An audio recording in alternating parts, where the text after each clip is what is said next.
Olá pessoal, tudo bem com vocês? Espero que vocês tenham descansado na semana passada e que a gente possa agora retomar os nossos conteúdos. Então esse conteúdo, ele ainda é referente à semana passada, tá? Eu deixei um texto para vocês e a gente vai conversar sobre ele, tudo bem?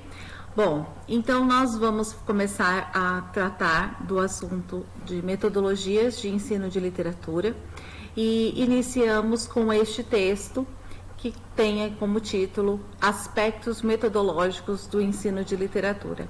Como muitos dos nossos textos, este daqui também nos traz uma reflexão a respeito da nossa prática como professores. Bem, então nós vamos começar a falar sobre os aspectos metodológicos do ensino de literatura. E antes disso, a pesquisadora começa o seu texto falando da importância de se pensar a respeito de alguns pontos. Então, o primeiro é de refletir a respeito da necessidade de saber, de que o professor saiba qual é a sua finalidade, qual é a sua intenção, qual é o seu objetivo ao ensinar literatura, ou seja, ensinar literatura para quê?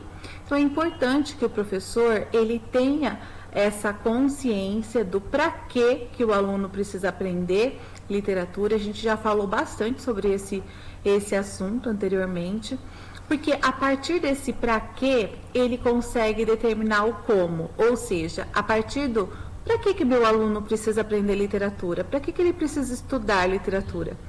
Consequentemente, ele vai conseguir selecionar os melhores métodos, né, para o seu ensino. Então, métodos e as finalidades estão ligados, estão conectados. O segundo ponto é o conceito de literatura. Que literatura ensinar? Também já conversamos bastante sobre isso.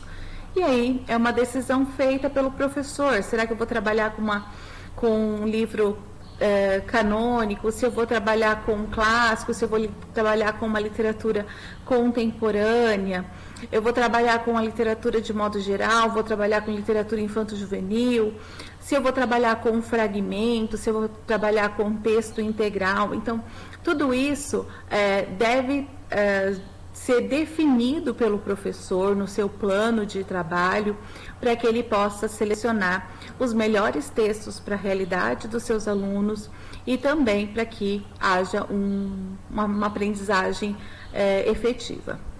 E aí, o terceiro ponto é considerar os avanços teóricos a respeito do trabalho com a literatura.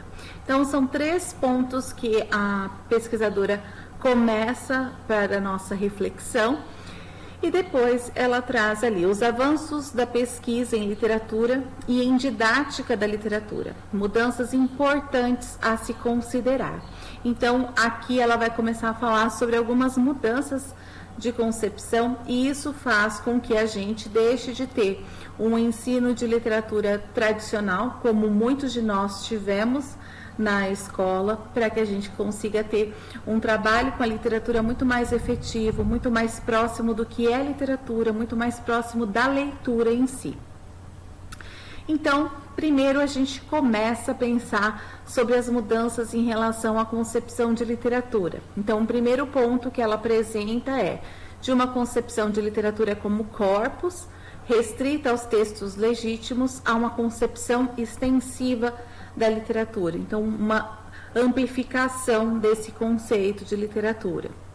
Segundo ponto, de uma concepção da literatura como corpus, a uma concepção da literatura como prática, como atividade. Esse é um momento muito importante, porque quando a gente tem essa mudança, a gente começa a pensar justamente nessas questões metodológicas.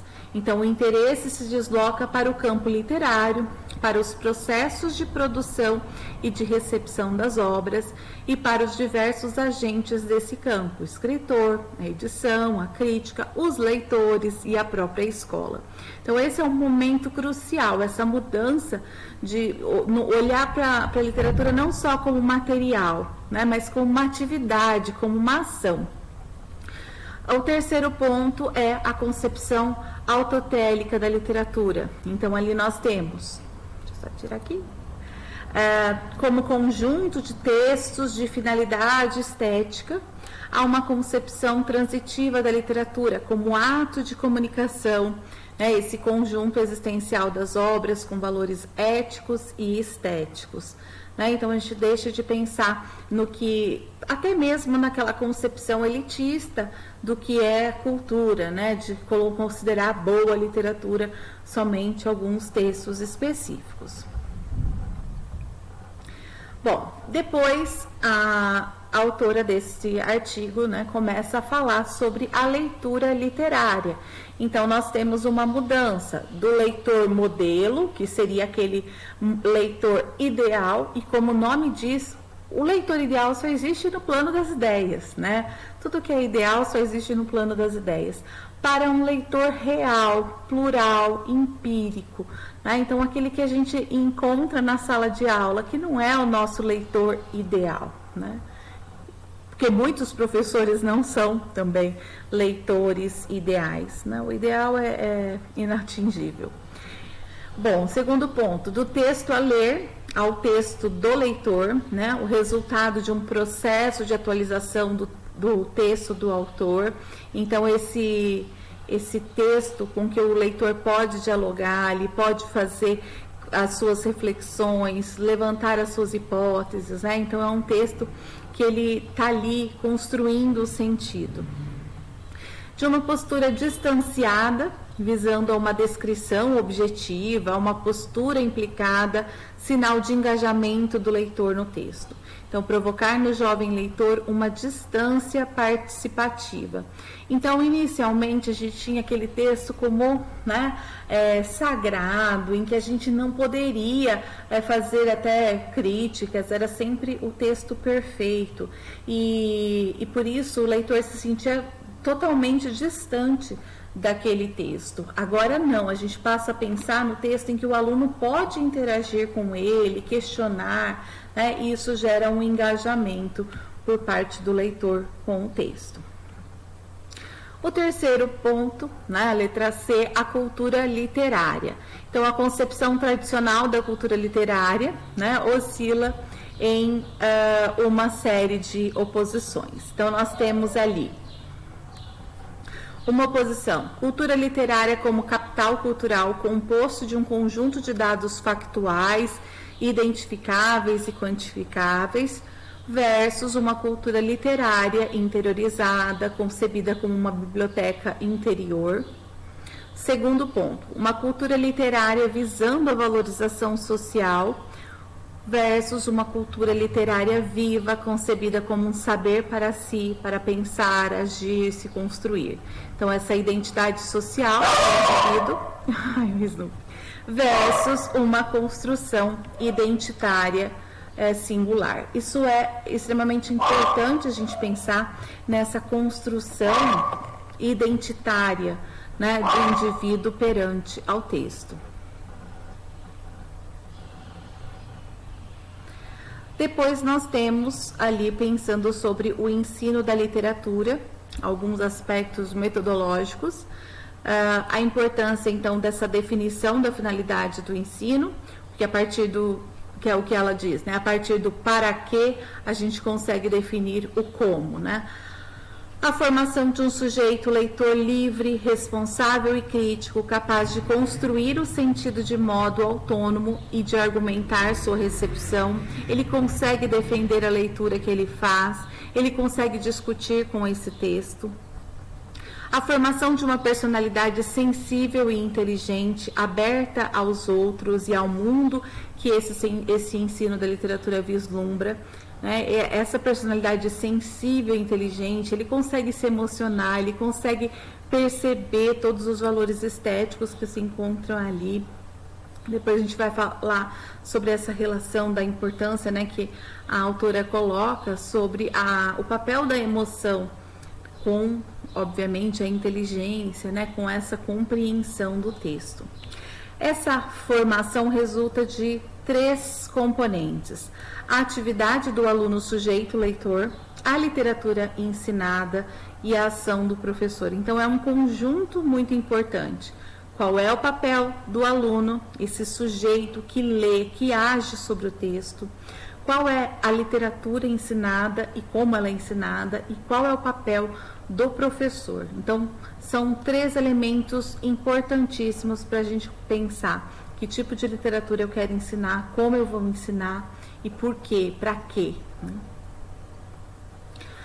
Bom, um outro ponto é instituir o aluno sujeito leitor, né? Como formar esse aluno para que ele seja realmente um leitor.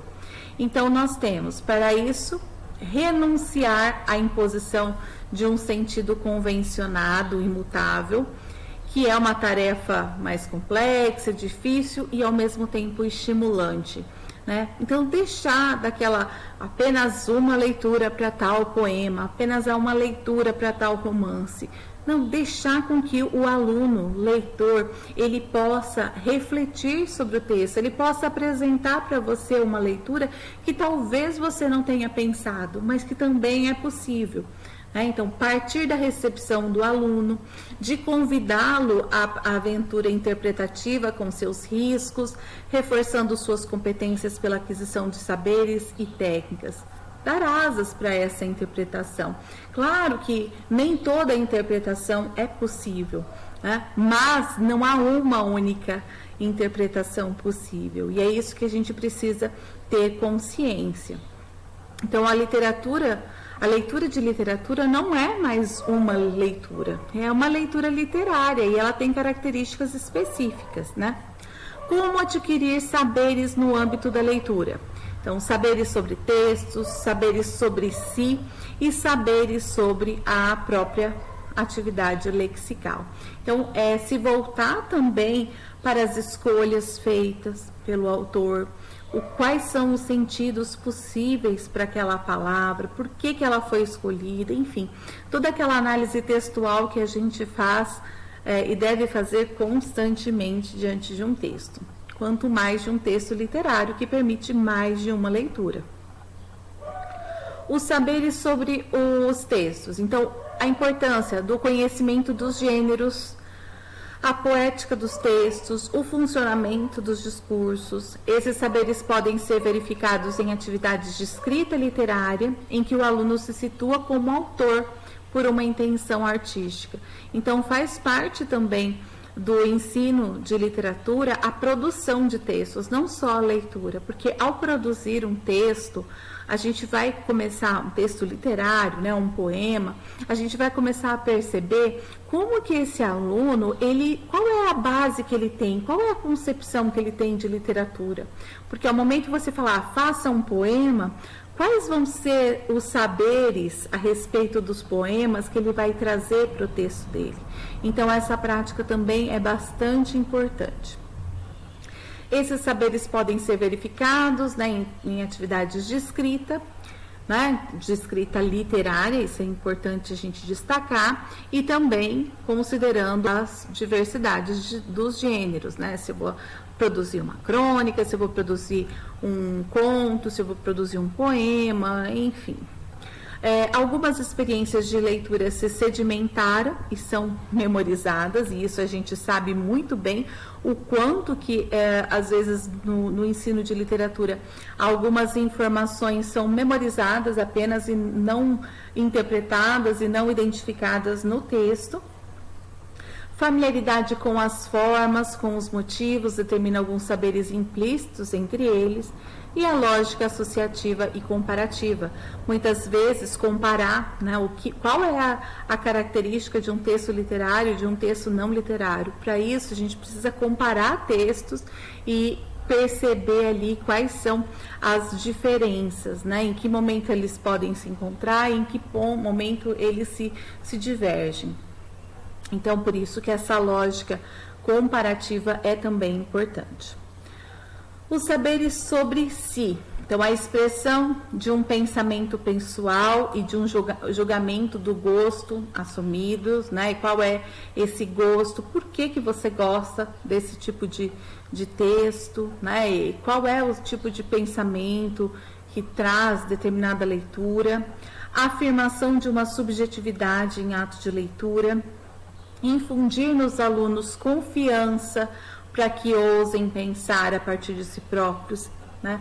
Não precisar sempre reproduzir um discurso de alguém, eles podem apresentar a sua versão, né? A sua leitura, a sua interpretação. Então, aí, para isso, alguns mecanismos, né, como o diário de leitura, acho que vocês devem já ter visto em algum momento, o quanto que o diário de leitura ajuda muito a registrar as reflexões que o leitor teve diante de um texto, a escuta flutuante, a prática metacognitiva do autorretrato do leitor ou da autobiografia do leitor, né? Como ele se representa, né? Em que momento há uma identificação com determinados personagens. Então, tudo isso é extremamente importante. Acho que o diário de leitura, se o aluno conseguir realizar realmente, colocar ali, anotar, colocar as suas reflexões, colocar as suas emoções, é super interessante a gente pensar em voltar a esse texto depois de anos e ver como que se deu, né, aquele diálogo com o texto num primeiro momento. Então, são recursos muito importantes de conhecer sobre si mesmo, de que tipo de texto que você gosta. Há alguns textos que você vai ler e vai fluir super bem, e outros textos nem tanto, né? E isso é importante a gente pensar e entender até mesmo sobre o grupo dos nossos alunos. Os saberes sobre o ato léxico ou saberes metaléxicos, né? Então, traz aqui o conceito de cooperação interpretativa, essa cooperação porque autor e leitor cooperando para a construção desse texto, para a interpretação desse texto. Então, assegura um equilíbrio entre direitos do texto e direitos do leitor. Se é conveniente encorajar a leitura subjetiva, é também conveniente ensinar aos alunos a evitarem uma subjetividade desenfreada, fonte de delírio interpretativo. Já até conversei com vocês sobre isso, né? Quer dizer, olha, essa é a sua interpretação, mas com base no que você pode justificar essa sua interpretação? Então, recorrer ao texto para comprovar a sua leitura, né? Isso faz com que a gente não tenha aquelas famosas viagens, né? As leituras que extrapolam o texto e não estão atrelados mais à materialidade linguística, né? Nem mesmo a que a palavra pode remeter. Então, é importante também a gente saber quando uma interpretação não está coerente com aquele texto. Por isso que os saberes sobre o material linguístico, sobre esses saberes metaléxicos, ajudam bastante, porque você vai buscar no próprio texto a informação, comprovar a sua interpretação. Então, por isso que é importante distinguir, né, a subjetividade necessária e a subjetividade acidental. Eles são capazes de compreender que existem muitas maneiras de ler e que uma leitura socializada requer regras, os alunos, né? Então, eles sabem que é possível ler de diferentes formas, mas quando a gente vai para uma discussão, quando a gente vai para essa negociação, há regras, né, do que é permitido, do que não é, do que é aceitável e do que não é. Aí depois nós temos o ponto sobre o recurso ao texto, atenção ao texto, hábito de submeter as hipóteses à autoridade do texto, né, essa volta para o texto, como que o texto comprova essa minha interpretação. A sala de aula tem esse papel regulador de negociação da leitura. Então, por isso que muitas vezes os alunos leem em casa e nas aulas é o momento dessa negociação, de discutir, de explorar a interpretação feita pelos alunos. A literatura ensinada, né? Então aí a partir de como que se dá a escolha das obras. Então, considerar, obviamente que o professor ele precisa considerar todos os programas e as prescrições oficiais, os documentos, né, ou material didático usado pela escola, mas é preciso também criar a sua própria lista, né? Então, justamente porque as realidades são diferentes, é aquilo que a gente já conversou, né, que literatura eu vou ensinar para a minha turma, né? Vai depender muito da realidade dessa minha turma. Eu preciso conhecê-la para que eu possa escolher os melhores livros, né? Ou as melhores obras para que façam sentido para eles. É importante confrontar os alunos com a diversidade do literário, então, cujo conhecimento afina os julgamentos de gosto. Então, é preciso que eles tenham um conhecimento da diversidade dos gêneros, até para que eles saibam, eu gosto mais de romance, eu gosto mais de conto, eu gosto mais de crônica, né? Então, para eles saberem qual é o seu gosto, eles precisam conhecer a diversidade histórica, a diversidade geográfica, e aqui a gente também tem que pensar, muitas vezes a gente privilegia obras produzidas em determinadas regiões e acaba deixando de lado obras produzidas por autores próximos da nossa região, né, de onde a gente mora realmente. Então, é importante também trazer essa diversidade geográfica para a sala de aula. Como a gente tem feito, por exemplo, nos vestibulares do Paraná, há sempre uma obra de autor paranaense, justamente para isso, para resgatar essa cultura local, né, e apresentar essa diversidade geográfica. Talvez um autor que muitos não conheceriam se não fosse por esse meio, né?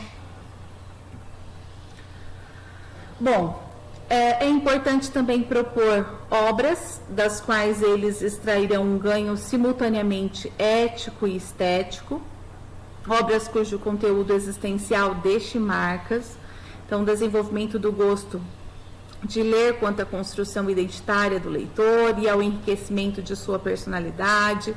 E aqui, quando a gente está pensando nesse ganho ético, não necessariamente precisam ser lições de moral, mas que nos façam pensar, refletir sobre a nossa realidade, a nossa identidade, a nossa sociedade.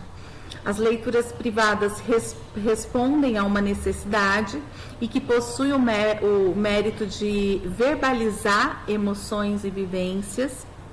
A leitura lida em sala convida a explorar a experiência humana, a extrair dela proveitos simbólicos, o enriquecimento do imaginário, enriquecimento da sensibilidade por meio da experiência fictícia, construção de um pensamento.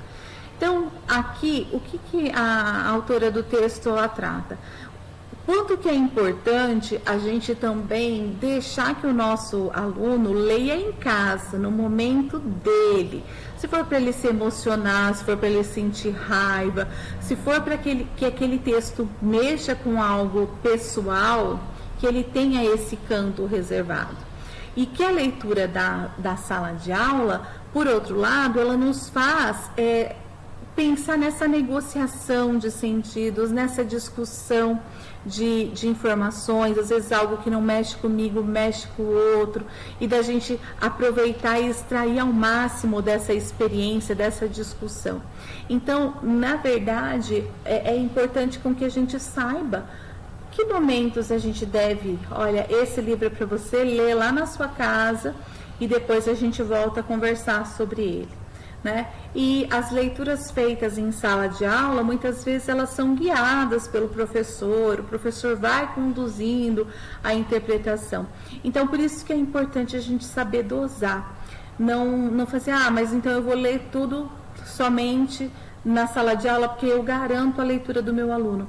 Mas a gente perde muito desse momento que é particular, desse momento em que o aluno vai refletir sobre o texto sozinho.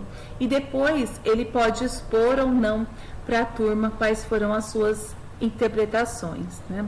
Alguns são mais tímidos e vão acabar, né, não se expondo tanto, outros já participam e vão discutir. Segunda modalidade de leitura, autônoma ou em classe, então é preciso observar o grau de dificuldade da obra proposta. Então, a aprendizagem da leitura literária e o interesse dispensado à atividade do sujeito leitor levam a privilegiar as obras complexas que não favorecem uma compreensão imediata. Para saber, né, esse conteúdo, por exemplo, geralmente as obras mais complexas são exploradas no ensino médio, justamente pensando lá no vestibular. E essas obras complexas, né, como diz a autora, elas não favorecem essa compreensão imediata. Elas geram muitas vezes um processo de não estou entendendo nada. E esse processo, ele também é interessante, né? Porque se o aluno estiver ali disposto a refletir sobre o texto, vai ser ótimo, porque ele vai parar, vai pensar, voltar ao texto, né? Claro que isso pensando naquele aluno que está empenhado nesse processo. Porque, por outro lado, esse tipo de texto também pode afastar alguns leitores. Ah, não estou entendendo, nem vou ler. Então, por isso que o papel do professor é sempre fundamental. Essas obras impulsionam uma atividade intelectual formadora, suscitando processos interpretativos conscientes e inconscientes. Textos prolíferos, então, forte polissemia, comportam zonas de indecidibilidade que não impedem, contudo, o entendimento imediato. E textos reticentes, a desorientação do leitor que deverá rever sua compreensão errônea, desmontar as armadilhas, jogo criativo. Então, esse processo, ele requer muito do leitor. Por isso que ou o professor precisa preparar o seu aluno para esse tipo de leitura, ou esse leitor já deve estar preparado para encontrar com essa obra, justamente para a gente não ter um efeito contrário. É por isso que, às vezes, muitos professores acabam até optando por, em vez de trazer um texto para a sala toda, porque o apresentar um texto para a sala toda é muito importante, é muito legal, porque faz com que um aluno discuta com o outro, né? Eles vão trocando ali interpretações e isso é muito produtivo. Mas também tem aqueles professores que preferem apresentar leituras mais complexas para aquele aluno que já é um leitor assíduo, né, que já tem aí a sua leitura literária aflorada, constante, está disposto a se aventurar nesses textos. E aí deixa para aquele que ainda está mais em fase inicial, vamos dizer, um texto mais leve para não assustar. Então, são escolhas feitas pelo professor, né? E para isso o professor precisa conhecer muito a sua turma, né? Bom, alguns obstáculos apresentados ali aos alunos menores, né? Então, decorrem de escolhas enunciativas, então, obras que dispõem de vários narradores, estrutura de quebra-cabeça, confusão de origem enunciativa, isso pode gerar confusões para esse leitor inicial, né? Um aluno ali de fundamental 1, até mesmo começo do 2. Resultam de escolhas formais, estruturais, uma estrutura não linear, encaixes de narrativas, que também requer um pouco mais de maturidade. Travam a mímese, que afetam o mundo ficcional representado, quando tem uma confusão cronológica. E manifestam escolhas éticas ou estéticas surpreendentes ou transgressoras, né? Então, um ponto de vista inesperado no narrador, surgimento do sonho ou da fantasia. Todos esses elementos são demais para quem já é um leitor, né? Para quem já é um leitor formado, vamos dizer. Mas para um aluno em momento inicial, isso muitas vezes pode se tornar um obstáculo. No ensino médio, né, quando a gente pensa em ensino médio, a gente pensa justamente no processo de avaliação dos vestibulares, né? e por isso, muitas vezes, os professores não preferem, acabam dando ênfase mais a questões estruturais, né, a questões históricas e acabam não se voltando tanto ao texto. O que é importante no ensino médio? Então, a relação da obra com outros objetos semióticos da mesma época, né? Então, seja com uma pintura, uma escultura, enfim, que ele consiga dialogar e muitas vezes até entender o processo de criação artística daquele período. Comparação de um clássico com uma obra contemporânea, né? Muitas vezes até que fale sobre uma temática próxima. Compreensão do que a obra do passado ainda pode nos dizer. Então, ao se deparar com esse clássico, que aparentemente parece chato, que já está ultrapassado, o que esse texto ainda pode nos trazer? O que ele pode nos dizer? Uma reação sensível que transforma o jovem e assinala a apropriação da obra pelo aluno. Então, quando aquela obra toca o jovem, né, o adolescente, essa obra transformadora, ela marca o jovem e esse é o momento em que ele realmente se apropria da literatura. A importância do acesso às obras integrais, porque muitas vezes a gente fica com os trechos apenas e isso dificulta até mesmo a compreensão, né, do que é a literatura, do que nós estamos falando, que obra é essa. A leitura integral efetuada na esfera privada é a única capaz de modificar a relação dos alunos de ensino médio com o texto, porque é justamente aquilo que eu já conversei, né, que eu já comentei com vocês. Ele em casa, ali no momento seu, né, ele consegue pensar melhor e até mesmo dialogar com situações do seu cotidiano, do seu meio familiar, enfim. E, para finalizar, a pesquisadora apresenta-se o professor, né, como sujeito leitor. Então, nós já falamos sobre a importância do professor ser leitor e também ressaltar que o professor ele tem a sua própria leitura e não necessariamente ele precisa impor somente aquilo que a crítica literária diz, né? E, ao contrário, espera-se que ele estimule a interpretação dos textos, né? Tanto por parte do aluno e pode ou não expor a sua leitura, né? Caso seja interessante, caso seja pertinente para a turma. Então, é preciso antecipar as dificuldades dos alunos, renunciar a algumas singularidades de sua leitura pessoal, também não impor uma única leitura que seja a sua. No ensino fundamental 1, identificar zonas de incompreensão e de dificuldades, né? Guiar a leitura de certa forma. No ensino fundamental 2, coletar hipóteses de leitura e suscitar a reflexão dos alunos, então tentar levantar essas informações. Instaurar o aluno no sujeito leitor, fazer com que ele seja um leitor e para isso ele precisa ser estimulado a interpretar, fazer a sua leitura. Renunciar à transparência do texto, admitir o desconforto da incerteza é ganhar em maturidade.